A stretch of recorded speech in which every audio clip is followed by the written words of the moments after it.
Welcome to episode 2 of Mr. Aduro This Life Drama series, where we showcase real, inspired life stories and drama that leaves you with great lessons. The Quiet Preparation. Mrs. Aduro folded the last wrapper into the old brown suitcase and paused. From the sitting room came the loud laughter of the younger woman. The sound pierced through the thin walls like a needle. "Children, tell that old woman to leave the kitchen alone," the woman shouted. One of the children echoed mockingly, "Yes, Daddy said this house is not for everybody." Mrs. Aduro closed the suitcase slowly. For years, she had swallowed insults like bitter medicine. But things had changed. Mr. Aduro knew nothing. He believed she was the quiet woman who endured everything. Mrs. Aduro lifted the suitcase. This time, she was not running away. She was moving forward. The afternoon sun hung low over the compound when Mr. Aduro returned home. Even before he entered the house, something caught his attention. Through the open window of the rental apartment behind the compound, he saw it.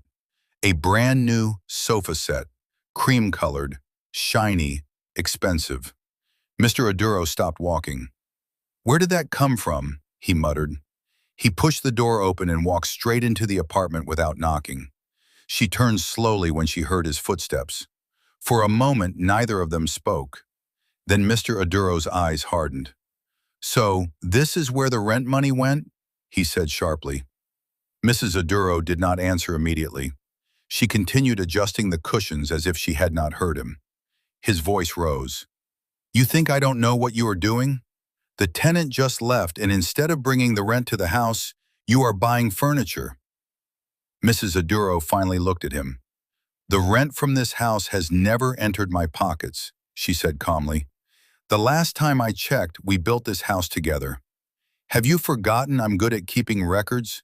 For your information, I still have the receipts of loans collected from cooperative societies, welfare from Women Fellowship, and bank loan."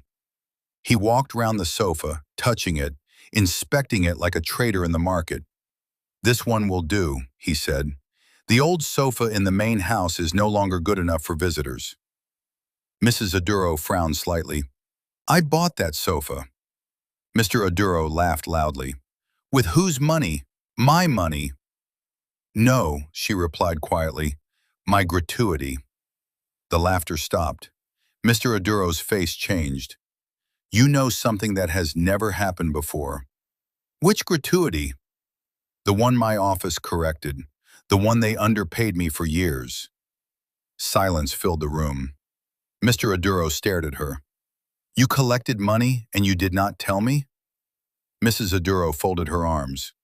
"For years you spent every kobo of this house on another woman. You did not tell me either." His anger exploded. "That does not give you the right to hide money from your husband." He pointed at the sofa. "Pack this set and move it to the main house. Since you refuse to bring the rent money, this will replace it." Mrs. Aduro stood still. Mr. Aduro blinked. "What did you say?" "I said no."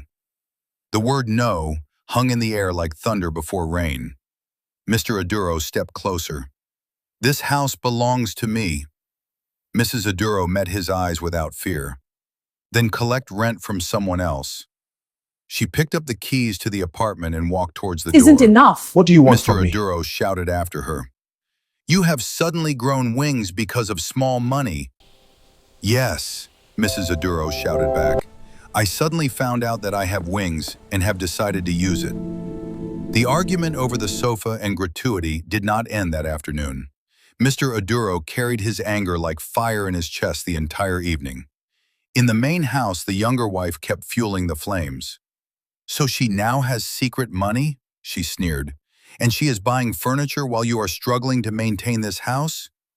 Mr. Aduro paced the sitting room. "That woman has forgotten who owns the house. If you allow it today, tomorrow she will take everything." Those words were enough. Mr. Aduro stormed out of the house and marched towards the rental apartment. He banged on the door. "Open the door!" Inside, Mrs. Aduro hesitated before unlocking it. The moment the door opened, Mr. Aduro pushed his way in, his face twisted with rage. What followed shocked the entire compound, and for days people talked about the drama of how he landed her a strong slap and how Mrs. Aduro shouted for help, how furniture was falling, and how everything went still.